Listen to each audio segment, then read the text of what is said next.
Olá, muito boa tarde. Agora em Belo Horizonte, 12 horas, 5 minutos. Hoje é sexta-feira, 20 de junho de 2025. Está no ar o Rede Notícia em transmissão simultânea pela TV Horizonte no canal 30.1, na Rádio América FM na sintonia de 107,1 e também na Cultura M nos 830 kHz. Muito prazer, eu sou André Santos e já te chamo para você vir com a gente nas nossas redes sociais. Se ainda não conhece o nosso canal no YouTube não, então entra lá, Rede Notícia TVH. É fácil, é só você entrar, lá você vai ter todos os nossos programas na íntegra, também os recortes das entrevistas, e aí eu peço para você se inscrever no nosso canal, ativar as notificações, clicando lá no sininho e também compartilhar, curtir e comentar cada uma das nossas postagens. Já somos quase 5.000 inscritos e eu peço sua ajuda para a gente fazer com que esse número suba mais e mais a cada dia. Para você ter noção, só na última semana foram quase 100 mil visualizações no nosso canal do Rede Notícia TVH. Se você não conhece, vá lá para você conhecer. Também te peço para você seguir a gente no nosso Instagram, @TV Horizonte Oficial e também @TV América Oficial. Você pode assistir a gente também ao vivo no YouTube, no TV Horizonte.oficial.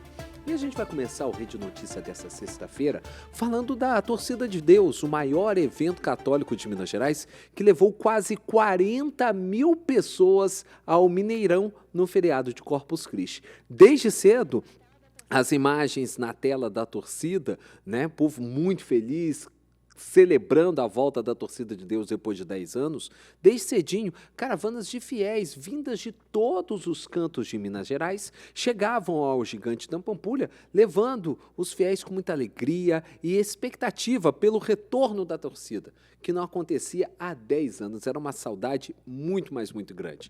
Nossas equipes registraram estes momentos que a gente traz para cada um de vocês agora. Estamos aqui do lado de fora do Mineirão para conversar com as pessoas. Os portões abrem só meio-dia, mas a galera já está aqui se reunindo, aguardando para entrar no estádio. Quem está aqui com a gente é a Ana Paula, né, André? É isso aí. Ana Paula, conta pra gente qual que é a sua expectativa para essa data e conta pra gente qual que é a sua história com a Torcida de Deus. Nossa expectativa é a melhor de todas, né? Eu participo da Torcida de Deus desde que eu sou pequenininha. Minha mãe sempre me trouxe. Nós somos da Paróquia Cristo Redentor e a gente está bem animado. Qual que é o seu nome e sua paróquia? Argemira, Paróquia Santa Maria de Nazaré. E a expectativa, hein, para acompanhar pela primeira vez? Já acompanhou antes pela televisão, primeira vez pessoalmente? Eu já ouvi sempre falar, mas nunca tive a oportunidade. Essa é a primeira vez, né? E tá grande, o coraçãozinho tá agitado aqui. Estamos aqui com a dona Ivonete. Dona Ivonete, com essa quantidade de jovens que a senhora trouxe, qual que é a importância que a senhora vê em fazer esse movimento de trazer os jovens para a Torcida de Deus? A importância é ele estar sempre participando das festividades conosco e sempre estar junto e incentivando eles a cada vez, né, estar trabalhando junto com a gente. E eles que vai ser o nosso futuro daqui para frente. Encontramos um povo animado aqui na arquibancada. Vocês são da onde, gente? Santa Luzia! Aqui é a torcida de quem? De Deus! Eu tô aqui com o Júlio, ele é vice-coordenador da juventude, da Crisma, da paróquia. O que a Torcida de Deus pode representar para a juventude, para os jovens da sua paróquia e de toda a arquidiocese? Para mim, a Torcida de Deus pode representar que a igreja ainda tem um poder jovem. Que normalmente quando a gente vai na missa, tudo, a gente sempre vê um pessoal mais velho, a gente vê um jovem ou outro isolado. E quando a gente está aqui, a gente consegue ver a multidão e o potencial que nós jovens temos para a igreja. Torcida de Deus! Torcida de Deus! Essa dupla, gente, quem conhece aqui no dia a dia da TV Horizonte, da Rádio América, da nossa rede catedral de comunicação, né, o André Muniz, o Thiago, o Matheus Dias também, ainda tem a Bruninha que tem nem 1,50 m de altura, não depender do brinquedo no parque de diversão, não pode brincar não, mas o que ela põe fogo nessa redação aqui é uma festa. Parabéns, e realmente mostra a alegria do pessoal. A Dani, nossa Dani Camargo também fazendo as imagens, Parabéns ao pessoal que estava aí. Ontem trabalhou durante todo o tempo para poder trazer a melhor transmissão da Torcida de Deus. Transmissão essa que foi um sucesso no YouTube. Quero agradecer você que esteve com a gente no YouTube de todo o Brasil e também a transmissão em rede que foi feita da missa. E a gente vai falar um pouco mais disso daqui a pouquinho. Mas um dos momentos mais marcantes da Torcida de Deus foi a participação da doutora Filó. Ela que é gente como a gente, né? Fiel e parte da torcida. E ontem participou lá de baixo, podendo falar um pouco mais sobre a sua experiência cristã e a força da oração, dessa relação um pouco mais profunda e estreita com o nosso Senhor. Vamos relembrar? Porque às vezes a gente parece um pequeno salmão lutando contra a maré. Então a gente tem que subir o rio ao contrário da correnteza. Para a gente poder fazer esse caminho, nós vamos ter a companhia, não só de Jesus, mas nós podemos pedir a companhia daquela que já fez o caminho primeiro do que nós. Nesse ano nós estamos lendo o Evangelho de Lucas. E o Lucas descreve o modelo do discípulo, que é o discípulo segundo o coração de Jesus. Esse momento foi muito interessante, quando a doutora Filó falou sobre a necessidade, né, de termos vinho na nossa vida, ter essa alegria que vem direto de Deus, foi algo que tocou profundamente o meu coração. E outro momento marcante da Torcida de Deus foi a homenagem à Nossa Senhora, feita pela comunidade dos Arturos, mostrando a força do Congado, que se tornou essa semana patrimônio imaterial de todo o estado de Minas Gerais e do Brasil. E um detalhe, a guarda do Congado, ela voltou à Torcida de Deus após 40 anos sem se apresentar na Torcida de Deus. Foi um momento emocionante, inclusive eles chegaram e levaram também um estandarte com a imagem do Beato Padre Eustáquio, que está a um milagre de se tornar o nosso santo de Belo Horizonte. E o capitão Mor, o Zé Bengala, o Zé Bonifácio, falou justamente sobre essa alegria de poder mostrar essa manifestação de fé tão brasileira e tão mineira na Torcida de Deus. Vamos ver? Estou transbordando de alegria de estar hoje trazendo a minha comunidade, a nossa comunidade lá dos Arturos, para torcer para o nosso Pai Eterno. Fazer parte dessa torcida maravilhosa. Mais de 50 mil pessoas dentro do Mineirão. Nós que vivemos numa comunidade quilombola, uma comunidade praticamente fechada com os quilombos. E ser convidado para participar dessa torcida de Deus é muita emoção. E ainda no Rede Notícias dessa sexta-feira, a gente vai trazer outros momentos marcantes da Torcida de Deus 2025. Vamos ao nosso noticiário. 9 pessoas ficaram feridas em um acidente envolvendo 2 ônibus das linhas 4110, que fazem o trajeto Dom Cabral Belvedere, e 9208, que liga o Taquaril ao Conjunto Santa Maria. Imagens captadas por câmeras de segurança mostram o momento do acidente. Um dos ônibus estava reduzindo a velocidade quando é atingido pelo outro coletivo. A batida foi na esquina das ruas Curitiba e Bernardo Guimarães, no bairro de Lourdes, na região centro-sul de Belo Horizonte. Entre as vítimas estão 7 mulheres e 2 homens, todos com idade acima de 50 anos.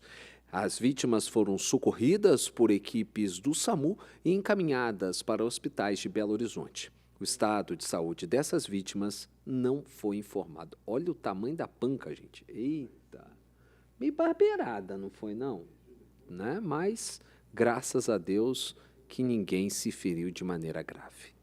Infelizmente, não foi o que aconteceu em outro acidente que aconteceu na BR-135, que causou a morte de 2 pessoas na noite desta quinta-feira em Montes Claros, no norte do estado.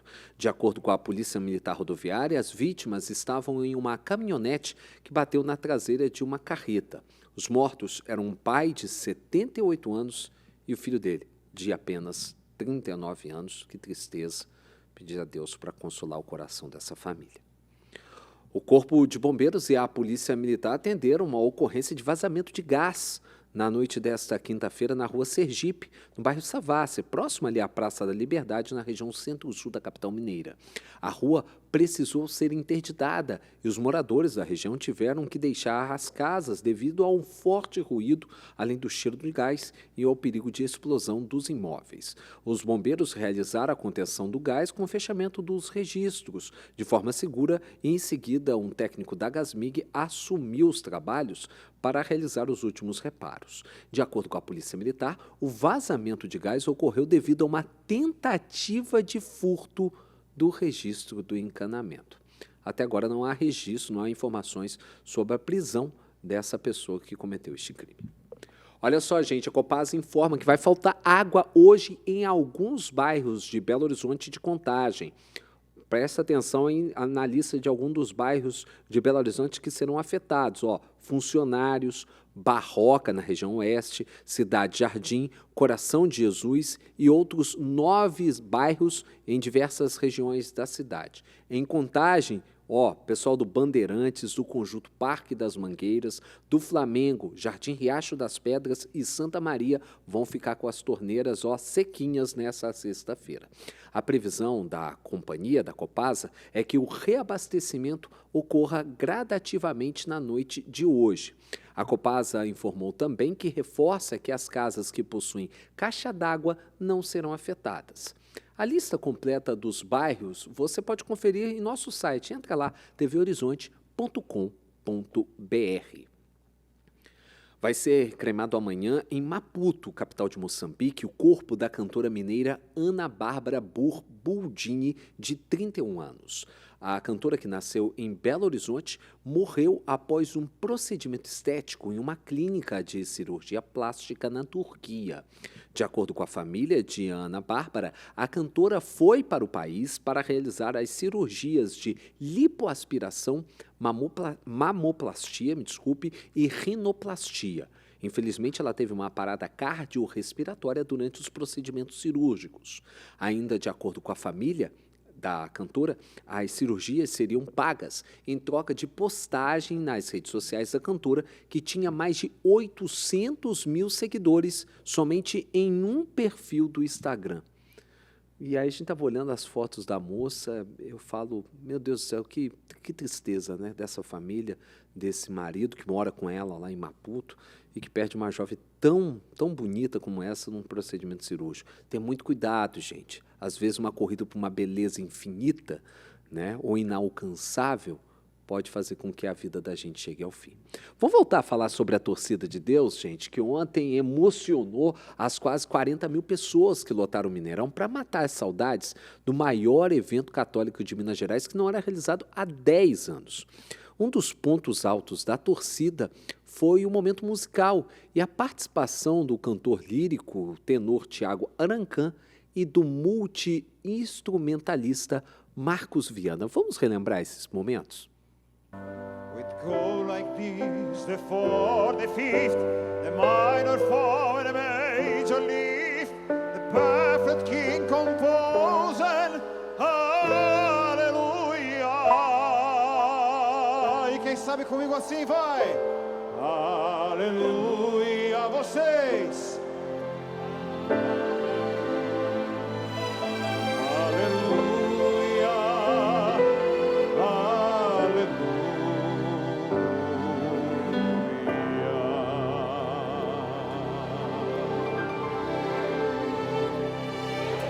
Deus, eu quero te amar, tocar o seu corpo.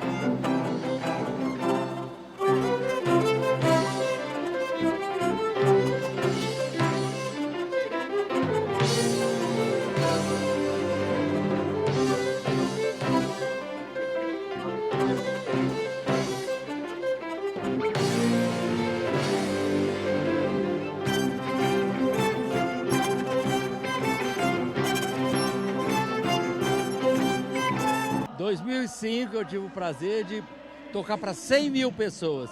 Hoje, com o novo sistema de segurança, só pode ter 50 mil. Mas é um grande prazer estar trazendo a música sagrada novamente hoje aqui, que a música toca o coração, a música faz a conexão da terra com o céu. Só a música é capaz de abrir o portal do coração. E o que a gente precisa no nosso mundo hoje em dia é o coração. É o coração sagrado, o coração queimando vivo em cada um de nós. É para isso que eu estou aqui hoje. Eu quero corrigir uma bobagem que eu acabei de falar agora, né? O Marcos Viana não é, né? Cá entre nós, não é multi-instrumentalista, e sim multi-instrumentista, como você acabou de ver nas imagens para quem está nos assistindo na TV Horizonte. Me desculpe pela minha falha. A gente vai para um rápido intervalo e voltamos daqui a pouco falando sobre o frio. Sabia que hoje começa oficialmente o inverno? E aí, você gosta ou não da friaca? A expectativa para esse ano é que o frio venha com força, como fala a minerada. Agora em Belo Horizonte, meio-dia, 20 minutos.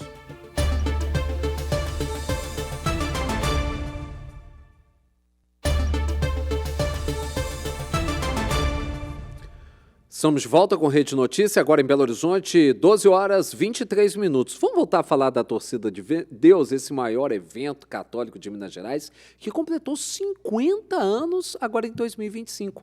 Depois de 10 anos sem a torcida, o arcebispo metropolitano de Belo Horizonte, Dom Valmor Oliveira de Azevedo, falou da importância do evento. Vamos ver. A grande mensagem é o convite a continuarmos a dar testemunho de Jesus Cristo.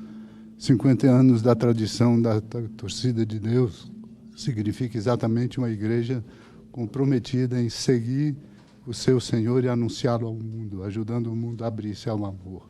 É uma emoção realmente muito grande e uma dádiva de Deus podemos celebrar e assim renovar em nossos corações o nosso compromisso de ser uma igreja presente no coração do mundo. Estamos nos congregando em torno de uma verdade. Não é uma teoria, mas uma pessoa de Jesus Cristo. E quem adere a essa pessoa muda a sua vida e tem coragem para continuar a fazer o bem e a ser instrumento do amor no coração do mundo, promotor da paz. E essa Torcida de Deus também marcou a estreia de um bispo auxiliar aqui de Belo Horizonte, o Dom José Otácio, que participou pela primeira vez do evento. Ele falou da emoção de se juntar à torcida.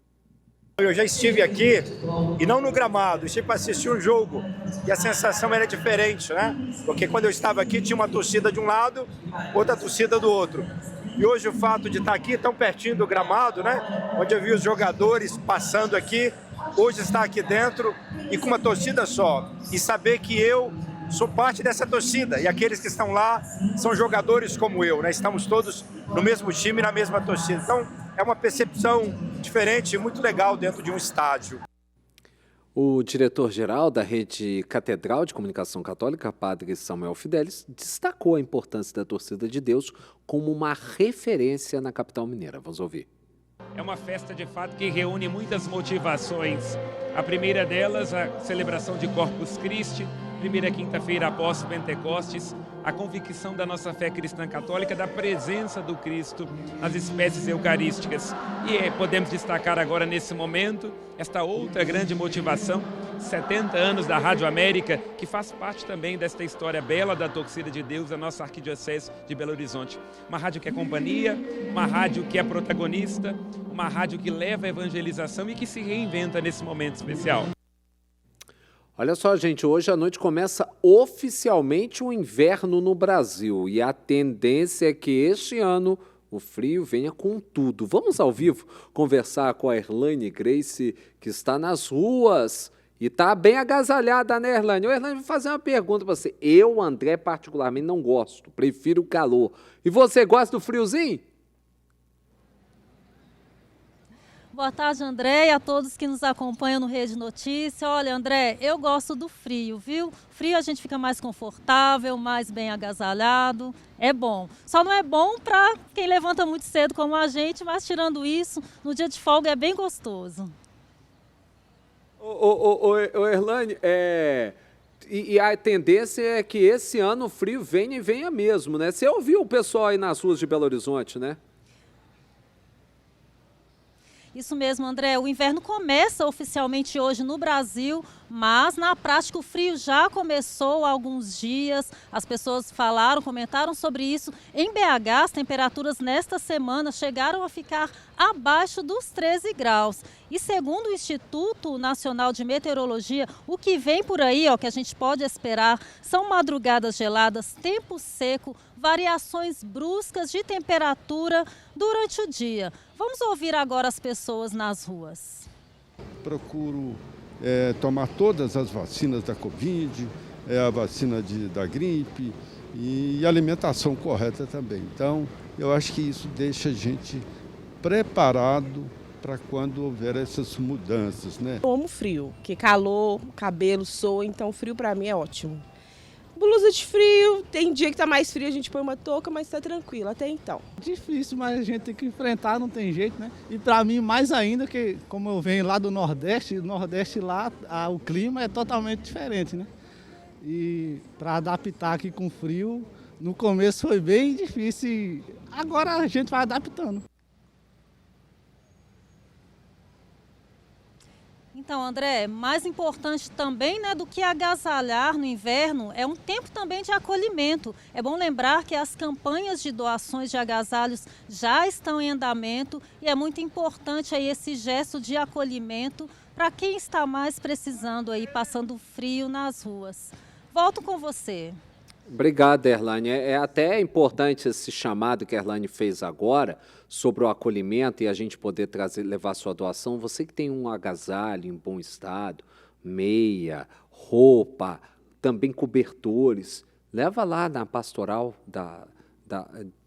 de cuidado das pessoas em situação de rua, que fica na Rua Além Paraíba, lá na Lagoinha. Leva lá, gente, ali ao lado da igreja. Ali na Lagoinha, leva lá, leva a sua doação, essa doação vai ser bem cuidada, vai ser direcionada, porque tem muita gente que está passando muita necessidade e a tendência, realmente a expectativa, o INMET já está fazendo uma análise, é que o frio esse ano vai ser muito e muito forte, como não vem sendo há muitos anos. E a gente sabe também que o frio abre espaço para as doenças respiratórias, e o melhor caminho para poder a gente combater as doenças respiratórias é a prevenção.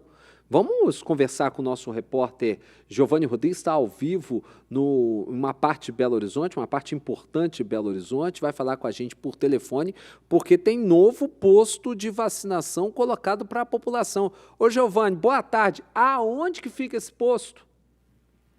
Muito boa tarde, André. Boa tarde a todos que estão nos acompanhando. Olha, André, esse posto fica no Mercado Central, dentro do Espaço Cultural 2, bem no estacionamento, localizado aqui na Avenida Augusto de Lima, número 744, bem no centro de Belo Horizonte, Mercado Central, todo mundo conhece. E olha só, está bem movimentado, viu? Um grande movimento aqui, várias pessoas, centenas de pessoas já passaram aqui para se vacinar. Essa ação começou às 9 horas da manhã e vai até às 16 horas desta sexta-feira. E foram disponibilizados para esta ação aqui no Mercado Central aproximadamente 1.200 doses de vacinas que protegem contra os vírus H1N1 e também H3N2 e influenza.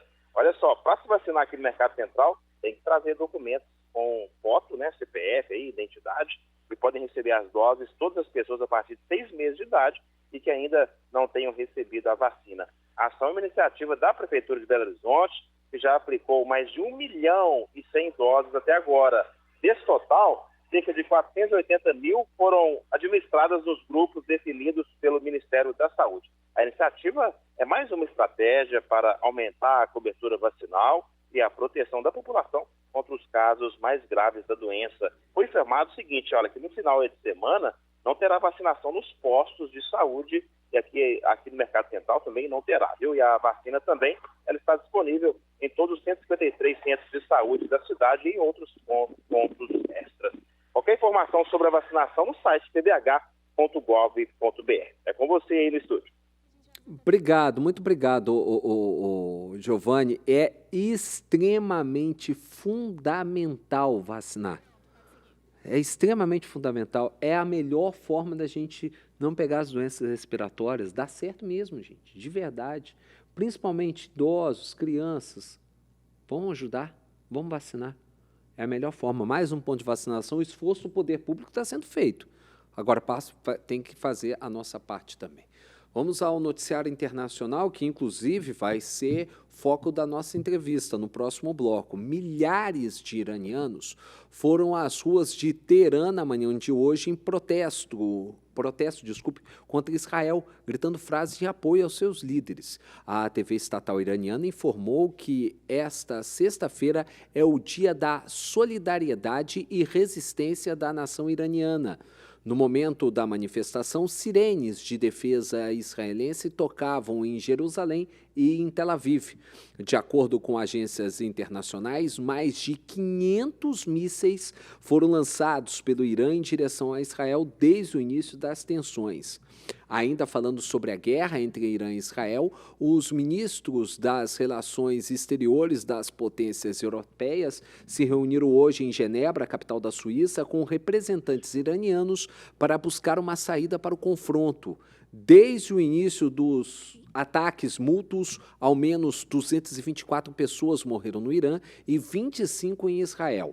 O presidente dos Estados Unidos, Donald Trump, disse nesta quinta-feira, por meio da porta-voz da Casa Branca, que decidirá nas próximas 2 semanas se envolverá o país na ofensiva israelense. Ontem também estiveram reunidos o presidente da Rússia, Vladimir Putin, e o presidente da China, Xi Jinping, se reuniram, tiveram, aliás, uma reunião por telefone e, em um comunicado conjunto, disseram que as grandes potências mundiais têm que trabalhar para apaziguar os ânimos. Um recado direto para o Donald Trump. Agora, em Belo Horizonte, 12h34. A gente vai para um breve intervalo e, na volta, a gente vai falar sobre esse conflito entre Irã e Israel com o professor da Pontifícia Universidade Católica de Minas Gerais, Ricardo Guiz. Ele é mestre em Relações Internacionais. É daqui a pouco, depois do intervalo.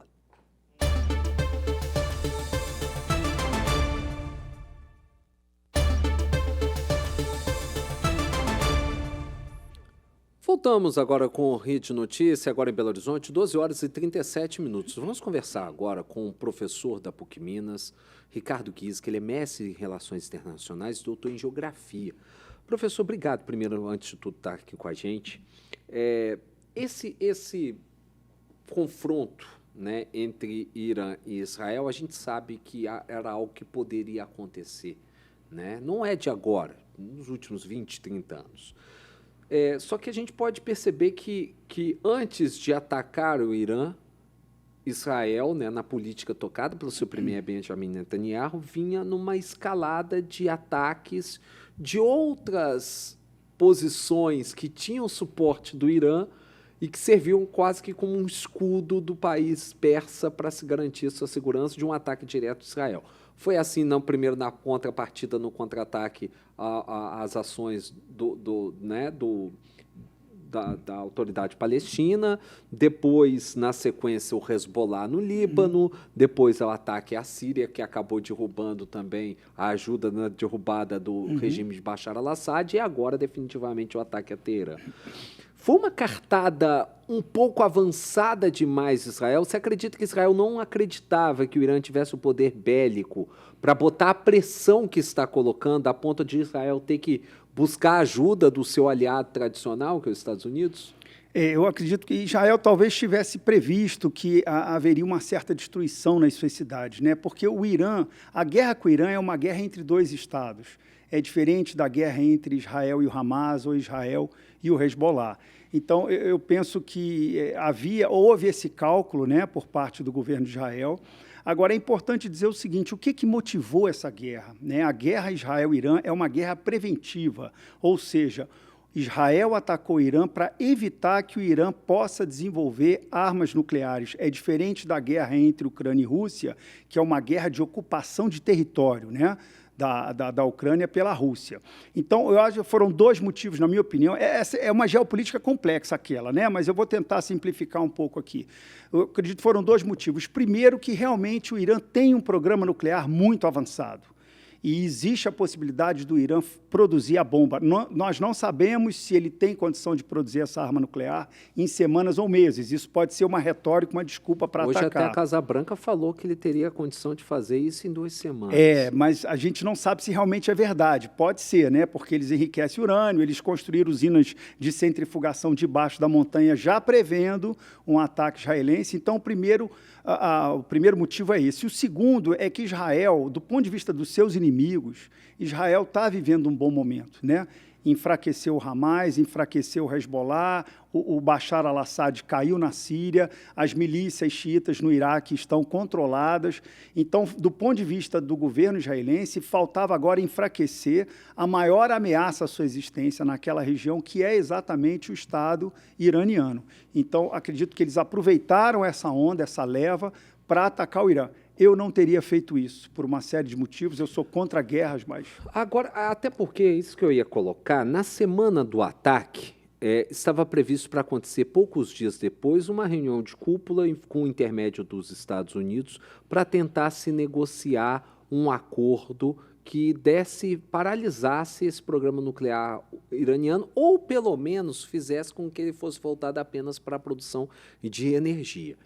E esse ataque veio antes. A gente sabe também que o próprio premier Netanyahu precisa de uma política mais bélica, mais agressiva, até porque ele foi eleito com esse discurso para se manter no poder.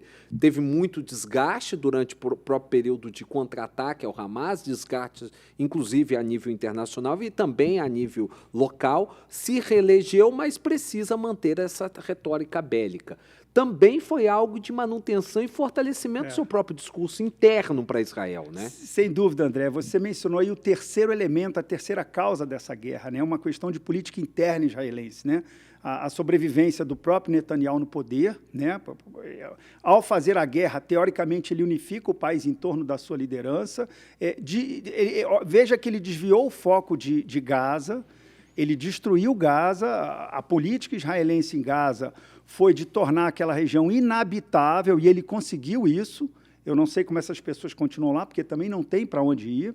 Então, tem esse terceiro elemento, como você falou. Agora, o governo americano até realizou negociações diretas com o Irã nas últimas semanas, até uma surpresa para a gente, porque eles não conversavam diretamente há mais de 30 anos. Só que, pelo que a gente tem lido no noticiário, as exigências americanas ao Irã foram exigências que o Irã não iria aceitar de jeito nenhum, como, por exemplo, abrir mão completa do seu programa de nuclear. Porque, veja bem, o Irã, além das usinas nucleares que produzem eletricidade, o Irã fez uma opção pelo enriquecimento de urânio, que é o que produz o combustível das usinas nucleares e também produz um combustível mais enriquecido a 20% para pesquisa em reatores médicos, para combater câncer, etc. Mas para fazer o combustível da bomba é um passo. É isso que se desconfia do Irã. Então, o Irã não ia aceitar as exigências americanas. Ou seja, diante desse tudo que o senhor está colocando, esse programa iraniano, pelo que a gente tem de informação, é um programa que foi feito, desenvolvido e que hoje é autônomo, não precisa de nenhum tipo de intermédio exterior para poder trazer. Por exemplo, a gente tem um programa nuclear brasileiro que a gente precisa trazer o urânio enriquecido de outros países para poder a gente ter o desenvolvimento lá das nossas usinas nucleares, como Angra 1, Angra 2, Angra 3. Aqui no Irã, diante dessa informação que você está passando, o Irã deu um passo além, né? Deu um passo além. Eu diria que o programa do Irã talvez seja um pouco mais avançado que o brasileiro, mas o Brasil também optou pelo enriquecimento de urânio. O Brasil tem urânio da Bahia, em Caetité, ele transforma no concentrado de urânio em Caetité, na Bahia. O Brasil só não tem a tecnologia para converter em gás. Então, até pouco tempo, ele mandava para o Canadá manda de volta, e na usina de Resende nós centrifugamos esse gás para as usinas de Angra 1 e 2.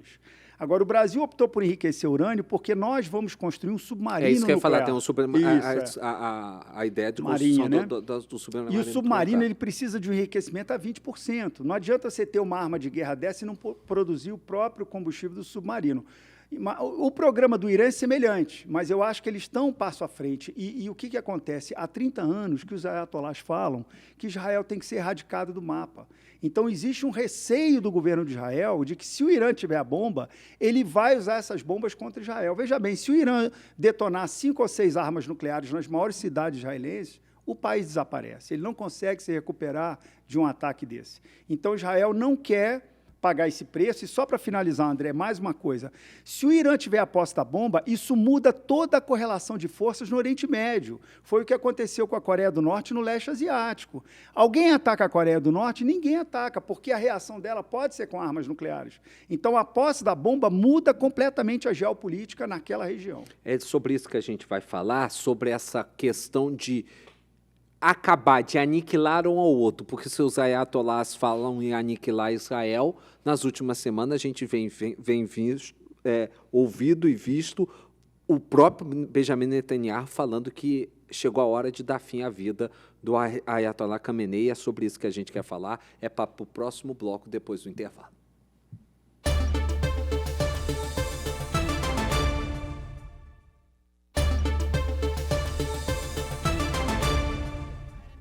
Estamos de volta, agora 12h e 49 minutos. Vamos continuar essa conversa com o professor da PUC Minas, Ricardo Guise, mestre em Relações Internacionais e doutor em Geografia, sobre esse confronto entre Irã e Israel e o que isso pode acontecer de acarretar problemas para o mundo inteiro, inclusive aqui para o Brasil.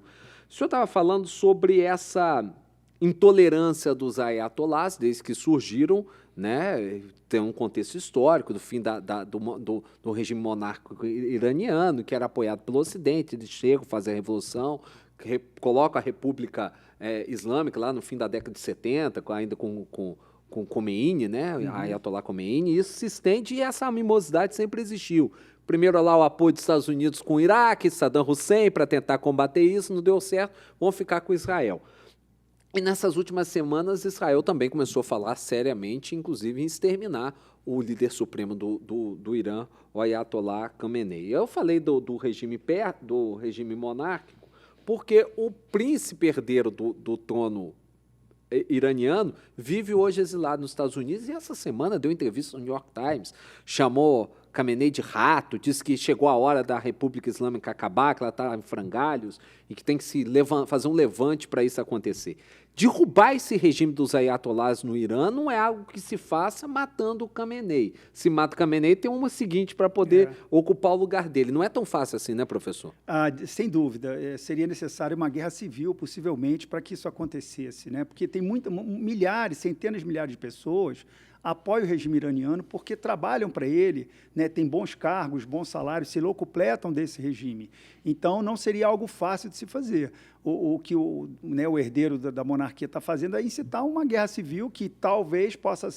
É possível que americanos e israelenses tentem criar isso, né, fomentar isso dentro do Irã, como já fizeram em outros países também, né? Mas seria um caos total. Eu espero que isso não aconteça, porque dá pena da população civil, né? São eles que sofrem. Agora, reparem que o ataque de Israel é um ataque, ele ataca em várias frentes. Ele ataca o programa nuclear do Irã, ele ataca o programa de mísseis do Irã, que é uma tecnologia complementar à bomba atômica, para lançar a bomba, mas ele também elimina, através de ataques terroristas, as lideranças científicas e militares e políticas do Irã. A inteligência mesmo, né? A inteligência. Você vê, há uns dias atrás, eles explodiram 5 carros-bomba em Teherã.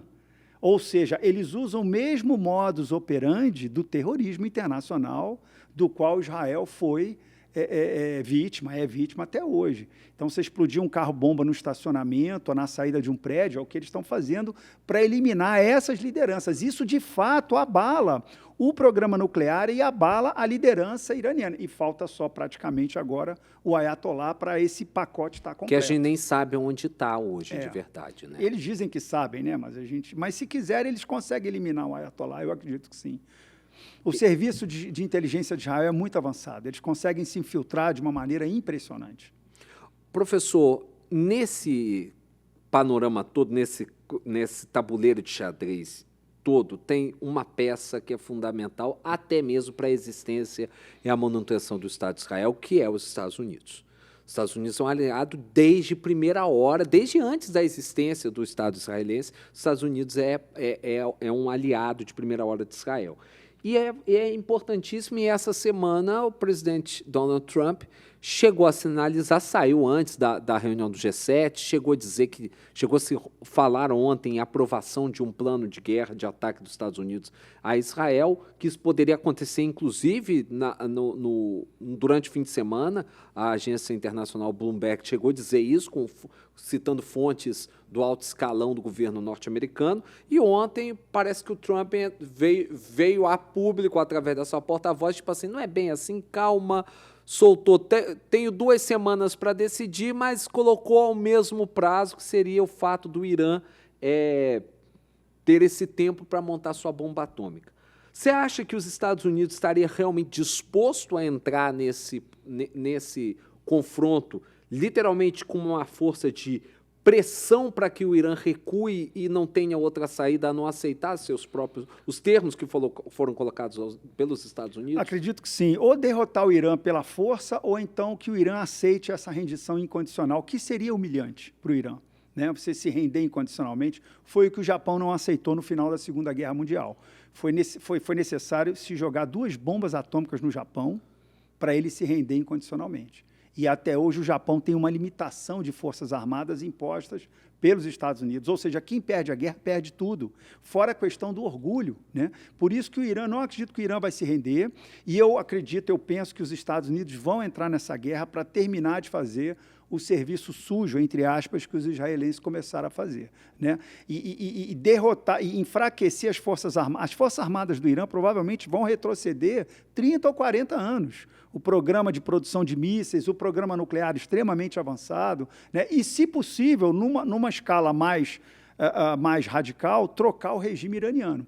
Colocar um regime mais pró-ocidental, pró-americano, pró-Israel, que faça com que aquele petróleo seja explorado pelas multinacionais americanas, europeias, que poderiam entrar lá. Mas a questão não é só econômica, o petróleo é importante, mas tem uma questão geoestratégica de áreas de influência no Oriente Médio. Rapidinho, professor, China e Rússia poderiam ser uma contrabalança nessa história a favor do Irã? A Rússia já fez declarações a favor do Irã, mas a Rússia está muito preocupada, muito ocupada com a Ucrânia. Então, não acredito que a Rússia vai entrar nessa guerra. E a China também, a China está mais preocupada. A China é uma potência mundial hoje, mas ela tem preocupações imediatas do seu entorno ali, no caso da ilha de Taiwan. E a China também está muito preocupada com a questão comercial internacional. A China não vai se envolver nesse conflito, como ela não se envolveu no conflito da Ucrânia também. Ela é um observador externo. E, do ponto de vista da China, olha que interessante, a China quer a paz mundial, porque o status quo atual do mundo está fazendo com que a China cresça cada vez mais. E a China só vai invadir Taiwan o dia que ela puder peitar os Estados Unidos. Pode ser daqui a 2 anos, 5 ou 10. Né? E se existe uma área que pode gerar uma guerra mundial também, é a questão de Taiwan. Se a China atacar Taiwan, os Estados Unidos vão reagir. Né? Mas, voltando ao Oriente Médio, nós temos um potencial do conflito escalar muito ali, porque os Estados Unidos entrando na guerra, o Irã vão reagir contra as bases americanas. E aí, só para a gente fechar, se esse conflito se escalar nessa condição, o preço do petróleo dispara e a gente vai sentir, aqui no Brasil, a gente sente no nosso bolso, na gasolina, na alimentação, em tudo isso. Sem dúvida. O petróleo ele é o combustível dos transportes, tanto de passageiros quanto de carga. E ele produz também, as pessoas falam só do combustível, mas o petróleo produz milhares de subprodutos, como o plástico, por exemplo, das indústrias petroquímicas. Então, se sobe o frete, sobe os materiais que a gente usa no nosso... Você vê, ó, isso aqui é feito de plástico. Então, assim, hoje quase tudo tem plástico na sua composição, que vem do petróleo. Então, essa inflação global ela pode gerar uma recessão mundial e afetar, obviamente, o cidadão no seu dia a dia ali, no Brasil, Minas Gerais e Belo Horizonte, sem dúvida. Quero agradecer, professor Ricardo Kizzi, por ter estado aqui conosco, prestando esses esclarecimentos. As portas do Rede Notícias, da Rede Catedral de Comunicação, sempre abertas ao senhor. Muito obrigado, agradeço o convite. Quero agradecer a você que esteve com a gente durante toda essa semana, a sua companhia, nos assistindo e nos ouvindo. E, vou te fazer um pedido. Não se esqueça de nos acompanhar nas nossas redes sociais. O nosso Instagram é o TV Horizonte Oficial. Também tem o Rádio América Oficial. E você também pode nos acessar no YouTube. Rede Notícia TVH é o nosso canal exclusivo do Rede Notícia na grande rede do YouTube. Vá lá, se inscreva, compartilhe, ative as notificações. E você pode nos assistir a nossa programação toda ao vivo no tvhorizonte.oficial, também no YouTube. A partir de agora você fica com Bola na Rede, Júnior Brasil repercutindo todas as novidades do mundo da bola. E aí o PSG, hein? Não conhecia o Botafogo, conheceu e ó, dançou. Tchau, até amanhã.